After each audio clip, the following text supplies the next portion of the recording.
எல்லாருக்கும் நன்றி. குறிப்பாக ஒரு 5 பேர் சேர்ந்து ஒரு ரூமுக்குள்ளே ஆரம்பித்த எங்களுடைய உணர்வுகள் இன்றைக்கு உங்களுடைய ஒவ்வொரு மனசுக்குள்ளேயும் புகுந்து இத்தனை பேர் எங்கெங்கேயோ இருந்தெல்லாம் ஆத்மபூர்வமாக இந்த இடத்துக்கு வந்திருக்கிறது. நாங்கள் யாருக்கும் காசு கொடுத்து கூப்பிடல, யாருக்கும் அதை சுற்றி காட்டுறோம் இதை சுற்றி காட்டுறோம், சரக்கு வாங்கி கொடுக்குறோம் பிரியாணி வாங்கி கொடுக்குறோம்லாம் சொல்லலை. எதுவுமே சொல்லாமல் எங்களுடைய கருத்துக்களை சொல்லி ஊராக பேசி அதன் மூலியமாக நீங்கள் வந்திருக்கீங்க. அதுலேயும் குறிப்பாக தென்பகுதியிலிருந்து எல்லா ஊர்களையும் வந்திருக்கக்கூடிய நாடக நடிகர்கள், முதலில் புதுக்கோட்டை மாவட்டத்திலிருந்து இங்கே வருகை புரிந்திருக்கக்கூடிய ரத்தினப்பா, காளிமுத்து, முத்துகிருஷ்ணன், சுப்பிரமணியன் சார்பாக அனைவரையும் வருக வருக என்று பாண்டவரணி சார்பாக வரவேற்று, மதுரையிலிருந்து வருகை புரிந்திருக்கக்கூடிய காளிமுத்து, பூரிநாதன், விஸ்வநாதன், பாக்கியநாதன் மற்றும் கண்ணாயிரம் அவர்கள் அனைவரும் அவர் கூட வந்திருக்கக்கூடிய அனைவர்களையும் வருக வருக என்று எங்கள் பாண்டவரணி சார்பாக வரவேற்று, அதற்கு பிறகாக திண்டுக்கல்லிலே இருந்து வருகை புரிந்திருக்கக்கூடிய ரவி ஜோசப் சார்பாக வந்திருக்கக்கூடிய நாடக நடிகர்கள் அத்தனை பேரையும் வரவேற்று, அதற்கு அடுத்ததாக மணப்பாறையிலிருந்து வந்திருக்கக்கூடிய நடிகர்களையும், அதற்கு அடுத்ததாக மன்னார்குடியிலிருந்து வந்திருக்கக்கூடிய அருமை அண்ணன் காமராஜர் அவர்கள் தலைமையிலே வந்திருக்கக்கூடிய நாடக நடிகர்கள் அத்தனை பேரையும் வருக வருக என்று வரவேற்று,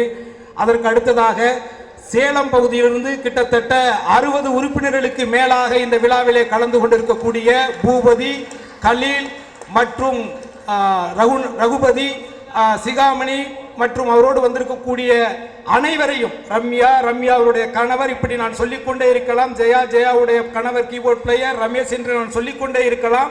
அத்தனை பேர் சார்பாகவும் நாங்கள் நன்றி தெரிவித்து, அதற்கு அடுத்ததாக நாமக்கல் மாவட்டத்தில் இருந்து இங்கே வருகை புரிந்திருக்கக்கூடிய சரவணன், அது எனது அருமை தம்பி குமார் அவர்கள் மட்டுமல்லாது அந்த நாமக்கல் மாவட்டத்தில் இருக்கக்கூடிய ஆட்டோ ராஜா அவர்களுடைய மனைவி மணிமேகலை அவர்களையும் வருக வருக என்று இந்த நிகழ்ச்சியின் சார்பாக வரவேற்று, சென்னை மாவட்டத்திலே இரவு பகல் பாராது இதற்காக உழைத்த AROs அனைவருக்கும் எங்களது மனப்பூர்வமான நன்றி. சென்னையை சுற்றி இருக்கக்கூடிய அனைத்து நாடக நடிகர்களும் இதற்காக குறிப்பாக மகளிர்கள் அனைவருக்கும் எங்களது நன்றியை தெரிவித்துக் கொள்கிறோம். இவர்களெல்லாம் ஒருங்கிணைத்து இதற்காக அரும்பாடுபட்ட AROsகளில் அனைவருக்கும் நன்றி. இவர்களை ஒருங்கிணைத்து அவர்களுக்கான தேவைகள் அனைத்தையும் அவர்களுக்காக உடனிருந்து நல்ல கருத்துக்களை வழங்கிய அருமை தம்பி ரித்தீஷ் அவர்களுக்கு இந்த நேரத்தில் எங்களது மனமார்ந்த நன்றியை தெரிவித்து, அது மட்டுமல்லாது இது பக்கத்தில் இருக்கக்கூடிய செஞ்சி இந்த பகுதிகளில் இருந்து அரவணையும் அரங்கணைத்து கொண்டு வந்த அனைவருக்கும் எங்கள் சார்பாக நன்றி. வேலூர் வாசுதேவன், அதையும் தாண்டி கரூர் மாவட்டத்திலே இருந்து வந்திருக்கக்கூடிய அருமை நண்பர் தண்டபாணி, அவருடன் இணைந்து வந்திருக்கக்கூடிய அண்ணாதுரை, இந்திரா, இவர்கள் அனைவருக்கும் எனது நன்றி. டிவி முருகன் அவர்களுக்கு நன்றி. இப்படி நான் சொல்லிக்கொண்டே இருக்கலாம். திருச்சி மாவட்டத்தில் இருந்து வருகை வந்திருக்கக்கூடிய சேகர் அவர்கள், ஜெரால்ட் அவர்கள், ராஜா அவர்கள், ரோஷன் அவர்கள் மற்றும் எனது அருமை அண்ணன் துரை அவர்கள் அனைவருக்கும், எனது டேவிட் அவர்கள் அனைவருக்கும் எங்களது நன்றியை தெரிவித்துக் கொண்டு, புதுக்கோட்டையிலிருந்து வந்திருக்கக்கூடிய ராஜதுரை, ரத்னப்பா அவர்களுக்கு எனது நன்றியை தெரிவித்துக் கொண்டு, இன்னும் எத்தனையோ பேரை பாண்டிச்சேரி மற்றும் அனைத்து பகுதியிலிருந்து வந்திருக்கக்கூடிய அனைவருக்கும் நன்றி. அதையும் தாண்டி சென்னை நகரத்திலே சங்கையா போன்று சீனி போன்று எத்தனையோ பேர்கள் இரவு பாராமல் இதற்காக உழைத்திருக்கிறார்கள். அவர்கள் அத்தனை பேரையும், ராதாரவி அவர்களுடைய மிரட்டல்களை எல்லாம் எதிர்த்து அவர்கள் அத்தனை பேரும் சேர்ந்து இதற்காக உழைத்திருக்கிறார்கள். அதையும் தாண்டி குறிப்பாக யார் பெயரையும் நான் சொல்லவில்லை என்று யாரும் வருத்தப்பட வேண்டாம். நிச்சயமாக சிங்காரம், மன்னார்குடியிலிருந்து வந்திருக்கக்கூடிய சிங்காரம் அவர்கள், மணப்பாறையிலிருந்து வந்திருக்கக்கூடிய சிங்காரம் அவர்கள், யார் பெயரையும் நான் விட்டுவிடவில்லை. அப்படி விட்டிருந்தாலும் நாடக நடிகர்கள் சார்பாக ராதாரவிக்கு பிறகாக இந்த நாடக நடிகர்களுக்காக குரல் கொடுப்பதற்கு ஒருவன் கடைசி மூச்சு இருக்கும் வரை இருப்பான், அவன் உங்கள் கருணாசாக இருப்பான். என்றைக்கும் இந்த நடிகர் சங்கத்தினுடைய தலைமை பொறுப்பை விஷால் தலைமையிலான அந்த அணி உருவாக்கும். இந்த அணியினுடைய உருவாக்கத்தின் மூலமாக உங்களுக்கான அங்கீகாரம் நிச்சயமாக கிடைக்கும். நாடக நடிகர்கள் இல்லாத ஒரு நடிகர் சங்கம் இருக்காது. உங்களுக்காக இறுதி வரை குரல் கொடுக்க எங்கள் பாண்டவரணி தயாராக இருக்கிறது. அதற்கான குரலை உங்களுக்கு கொடுப்பதற்காக இதோ விஷால் அவர்கள் வருகிறார்.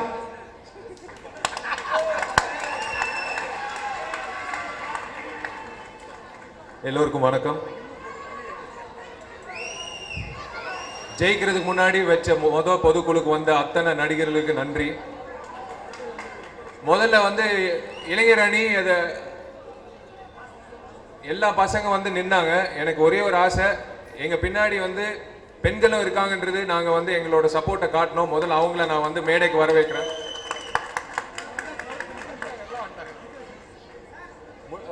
வரிசையில் நீங்க சொல்லுங்க.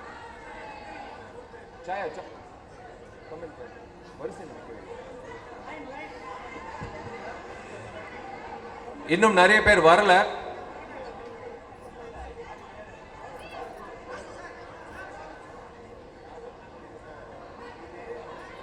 இந்த ஆதரவு வந்து தினம் தினம் வந்து அதிகரித்தே போகுது.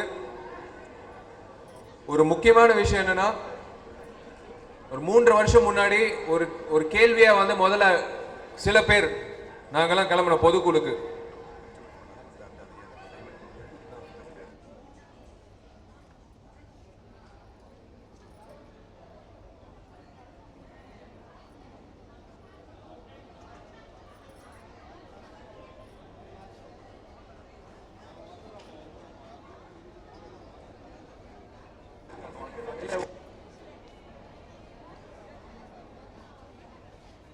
ஒரு 3 வருஷம் முன்னாடி ஆரம்பிச்ச அந்த கேள்விக்கு வந்து கரெக்டான விடை வந்து நீங்க தான், நாங்கள்ல, நீங்க தான். உங்க மூலியமா நாங்க வந்து 18ஆம் தேதி காட்ட போறோம்.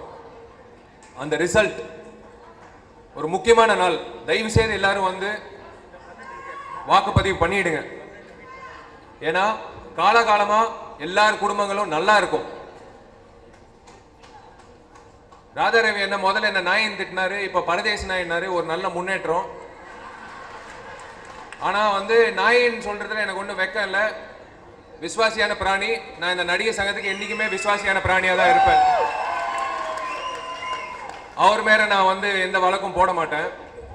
நாங்க கேட்ட கேள்வி ஒன்னே ஒண்ணுதான். இருந்த பில்டிங் எங்கங்க காணலையே? அந்த பில்டிங் தயவுசே கட்டுங்களேன். நீங்களே நீங்களே வந்து தொடக்க விழா பண்ணுங்க.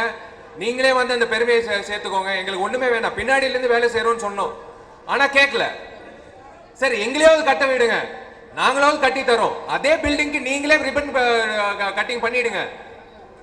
நீங்களே பேர் எழுதிக்கோங்க. எங்க பேர் கூட வேணாம். ஆனா அந்த பில்டிங் மட்டும் வரட்டும்னு கேட்டோம். அதுக்கும் கேட்கல. கடைசியா வந்து சரி எலெக்ஷன்ல நின்றுதான் இவங்களுக்கு பதில் சொல்லணும்ன்ற முடிவாயிடுச்சு. எலெக்ஷன் நெருங்கிடுச்சு. எலெக்ஷன்ல நிக்க போறோம். அதாவது அமெரிக்கா ஜனாதிபதியே 2 முறை தான் நிக்க முடியும்ன்றது ஒரு சட்டம் இருக்கு. அதுக்கப்புறம் நிக்க கூடாது. ஆனா நடிகர் சங்கம் பொறுத்த வரைக்கும் 30 வருஷம் 20 வருஷம் சர்வீஸா சொல்லிட்டு இருக்காங்க.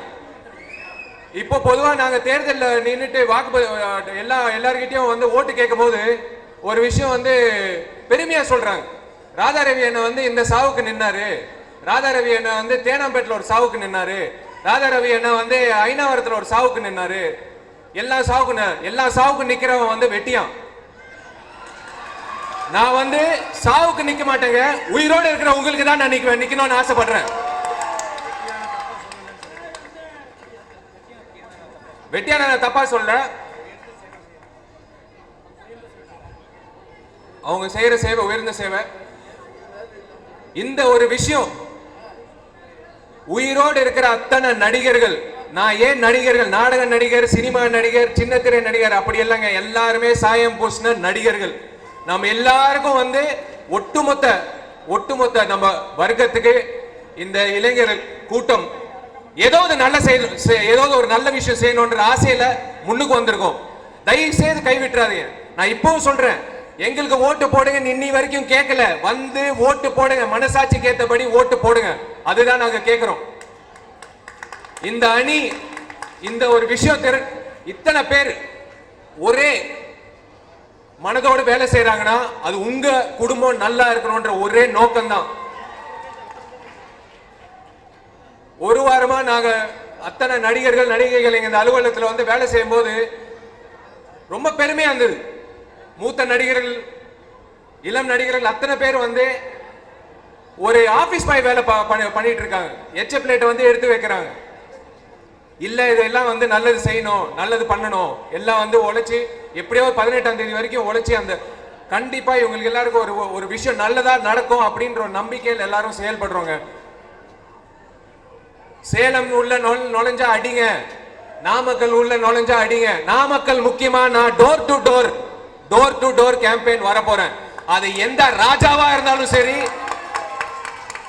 எந்த வாகனத்தை ஒரு ஓனராலும் சரி, நான் சொல்ற ஒரே விஷயம், என் மனசுல எதுவுமே இல்லைங்க, சுத்தமா இருக்கு. நான் ஓட்டு தான் கேட்க போறேன், எங்களுக்காக இல்ல. வந்து ஓட்டு போடுங்க, நேர்மையா ஓட்டு போடுங்க. அந்த நேர்மையா ஓட்டு போடுறவங்கள தயவுசெய்து விட்டுருங்க, தடையா நிக்காதீங்க. போஸ்டல் ஓட்டுல பாத்துடலாம், போஸ்டல் ஓட்டுல எல்லாம் என்னைக்குமே ஜெயிக்கிறோம், இத்தனை வருஷம் ஜெயிச்சோன்னு. போஸ்டல் ஓட்டெல்லாம் இல்லைங்க, நேர்ல வந்து போடணும்னு ஆசைப்படுறாங்க. இந்த ஜட்ஜு கிட்ட அனுமதி கேட்டு இன்னைக்கு எல்லாரும் பாதி பேர் வந்து சென்னைக்கு வந்து ஓட்டு போடுறாங்க. காசு கொடுக்கல, காசு கொடுத்துதான் நீங்க அந்த அளவுக்கு வந்து நீங்க இறங்கி நீங்க வந்து ஓட்டு போடணும்ன்றது உங்களுக்கு அவசியம் இல்ல, எங்களுக்கும் அவசியம் இல்ல. நேர்மையா வந்து ஓட்டு போடணும் நீங்க நினைச்சீங்க. அதனால ஏன் நாமக்கல் சொல்றேன்னா, உள்ள நுழையவே முடியாது, சேலம்ல நுழைய முடியாது, மதுரையில நுழைய முடியாது. இவங்க எல்லாம் வந்து சினிமா நடிகர்கள் வந்து இந்த நாடக நடிகர்ல விரட்டிடுவாங்க அப்படின்னு சொன்னாங்க.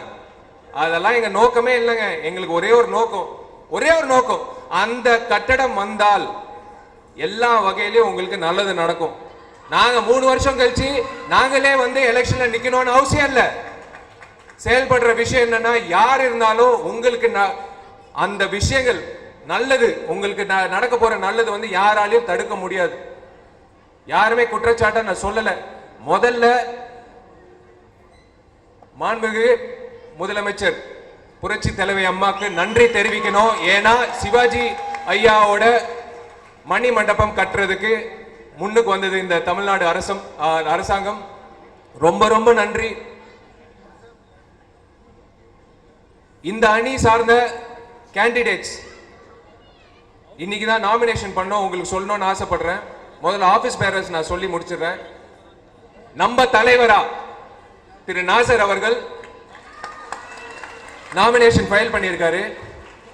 என்னோட குறிக்கோள் வந்து ராதாரவி அண்ணன் எந்த பதவி நிற்கிறாரோ அந்த பதவிக்கு நான் நிக்கணும்னு முடிவு பண்ணேன். அதனால பொதுச் செயலாளர் பதவிக்கு விஷால் நான் நிக்க போறேன். துணைத் தலைவர்கள் 2 பேர், ஒன்னு பொன்வண்ணன் அண்ணன், இன்னொன்னு கருணாஸ். பொருளாளரா நம்ம கார்த்தி. அவனை விட ஒரு சிறந்த பொருளாளர் நாங்க பார்த்ததே இல்லை. சிவகுமார் ஐயாக்கு நான் நன்றி தெரிவிச்சுக்கிறேன். இவன் வந்ததுக்கு அப்புறம் நான் நிம்மதியா இன்னொரு 2 மணி நேரம் நான் அதிகமா தூங்கினேன். அப்படி ஒரு பலம் எனக்கு கிடைச்சது. இந்த பாண்டவர் அணி என்றது சாதாரண விஷயங்க. எங்களுக்கு கொடுக்கப்பட்ட பேர், நம்மளுக்குன்னு ஒரு பேர் சேர்த்து வச்சுக்கலாம், பாண்டவர் அணி வச்சுக்கலாமான்னு சொல்ல, முதல்ல இந்த பேர் வச்சது கார்த்தியோட அப்பா சிவகுமார் ஐயா தான். மதுரையில இறங்கும் போது நீங்க போறது ஒரு யுத்த தர்மத்துக்கு, ஒரு யுத்தத்துக்கு போறீங்க. தர்மம் வெல்லும், கண்டிப்பா வந்து எலெக்ஷன் அன்னைக்கு எல்லாமே நல்லது நடக்கும்னு சொன்னாரு. எல்லாரோட ஆசீர்வாதம் கிடைச்சிச்சு, உங்களோட ஆசீர்வாதம் கிடைச்சிச்சு. கண்டிப்பா 18ஆம் தேதி நல்லது நடக்கும். இந்த அணி தான் கண்டிப்பா வெற்றி பெறும். வெற்றி பெற்றதுக்கு அப்புறம் 3 வருஷம் உங்களுக்காக உழைக்க போற இந்த அணி. ரொம்ப ரொம்ப நன்றி நீங்க எல்லாரும் வந்ததுக்கு. முக்கியமா மீடியாக்கு நான் நன்றி தெரிவிச்சுக்கிறேன். All forms of media, police டிபார்ட்மெண்ட்டுக்கு நான் நன்றி தெரிவிச்சுக்கிறேன் எங்களுக்கு சப்போர்ட் பண்ணதுக்கு. எங்கிட்ட வந்த அத்தனை நடிகர்களுக்கு நான் நன்றி தெரிவிச்சுக்கிறேன். முக்கியமா ராகவேந்திரா கல்யாண மண்டபம் இந்த நிறுவனத்துக்கு நான் நன்றி தெரிவிச்சுக்கிறேன். ரஜினிகாந்த் சாருக்கு நான் நன்றி தெரிவிச்சுக்கிறேன். கமல்ஹாசன் அவர்கள், அவருக்கு நான் உண்மையிலேயே கடமைப்பட்டிருக்கேன். அவர் கொடுத்த ஊக்கம் தான், நான் நன்றி தெரிவிச்சுக்கிறேன். இல்ல ஈஸி மெம்பர்ஸ் அப்புறம் அறிவிச்சலாம். எங்கிட்ட வேலை செஞ்ச அத்தனை உறுப்பினர்களுக்கு நான் நன்றி தெரிவிச்சுக்கிறேன். வந்த நடிகர்கள் வடிவேல் அண்ணன், சிவகுமார் சார், பாக்கியராஜ் சார், அத்தனை நடிகர்கள், இளம் தலைமுறை அத்தனை நடிகர்களுக்கும் நான் நன்றி தெரிவிச்சுக்கிறேன். முடிக்கிறதுக்கு முன்னாடி 2 நிமிஷம் கார்த்தியும் பேசிட்டா நிறைவா இந்த ஃபங்க்ஷன் முடிஞ்சிடும். ரொம்ப சந்தோஷம், உங்களோட சேர்ந்து சாப்பிட்டதுக்கு ஒரு வாய்ப்பு கிடைச்சது. மறுபடியும் சந்திப்போம். இந்த மாதிரி ஒரு நல்ல நிகழ்ச்சி ஆரம்பிச்சதுலேருந்து இப்போ வரைக்கும் ரொம்ப சந்தோஷமான தருணத்தில் முடிஞ்சது. ரொம்ப ரொம்ப நன்றி. பத்திரமா அவங்கவுங்க ஊருக்கு பத்திரமா போய் சேருங்க. மறுபடியும் உங்கள் ஊருக்கு வரப்போறோம், ஒவ்வொரு ஊருக்கும் வரப்போறோம். அக்டோபர் 18 மட்டும் மறக்காதீங்க. ஒரே ஒரு நிமிஷம் கார்த்தி பேசுவாங்க.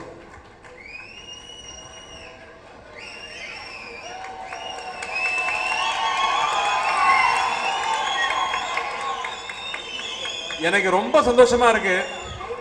ஏன்னு கேட்ட எல்லாரும் சிரிச்சுக்கிட்டு இருக்கீங்க. நாங்க முத பொதுக்குழுக்கு வந்தது 2013ல. அவ்வளோ ஒரு அமைதி, அவ்வளோ ஒரு பயம், அவ்வளோ ஒரு நிசப்தம் இருந்துச்சு. இங்க குதூகலம் இருக்கு, திருவிழா இருக்கு. இதுதான் எங்களுக்கு வேணும். இதுக்காக தான் உழைக்க போறோம். ஒவ்வொரு வருஷமும் நீங்க வரும்போது நான் சங்கத்துக்கு போறேன்னு சொல்லும்போது சந்தோஷமா சொல்லிட்டு வரணும், நான் போய் எல்லாரையும் பார்க்க போறேன்னு. அந்த உணர்வு இவ்வளவு நாள் நமக்கு இல்லை. எனக்கு நடிகர் சங்கம்னாலே உண்ணாவிரதம் மட்டும் தான் ஞாபகத்துக்கு வருது. அப்படி இல்லாம யார் வந்தாலும் சந்தோஷமா நமக்கு தேவையான விஷயங்கள் அங்க கிடைக்கணும், எல்லாரும் சந்தோஷமா இருக்கணும். இதுக்காக உழைக்க போறோம். உங்களுடைய ஆதரவு எங்களுக்கு இருக்கு, நிச்சயமா தெரியும். இன்னைக்கு நீங்க எல்லாரும் எங்களை சந்தோஷப்படுறதே போதும். எல்லாரும் கூட சாப்பிட்டது இதுதான் வருஷம் வருஷம் நடக்கணும்னு ஆசைப்படுறேன். ரொம்ப ரொம்ப நன்றி. நம்ம குழுல, நம்ம பில்டிங்ல நடக்கணும் பொதுக்குழு. இந்த மாதிரி இங்கேயாவது நடக்கக்கூடாது, நம்ம பில்டிங்ல நடக்கணும். வடிவேல் அம்மா பேசும்போது சொன்னாங்க, நாங்கெல்லாம் உங்ககிட்ட பேச முடியுமா தம்பி அப்படின்னாங்க. எங்க கிட்ட தாமா நீங்க நல்லாவே பேசலாம், நாங்க உங்க கூட தான் இருக்கோம். இந்த ஆயா கையாட்டுது, எனக்கு ஆயாவா நினைச்சிச்சு மெட்ராஸ்ல. நாங்க எல்லாருமே உங்க குடும்பம் தான், நம்ம எல்லாரும் ஒரே குடும்பம் தான். வேறுபட்டு பார்க்காதீங்க, இவ்வளவு நாள் சொன்னதை நம்பாதீங்க, எல்லாம் போய் நம்ம எல்லாம் ஒண்ணுதான். தினமும் சொல்லிக்கிறேன். நன்றி. நன்றி. தேசிய கீதம்.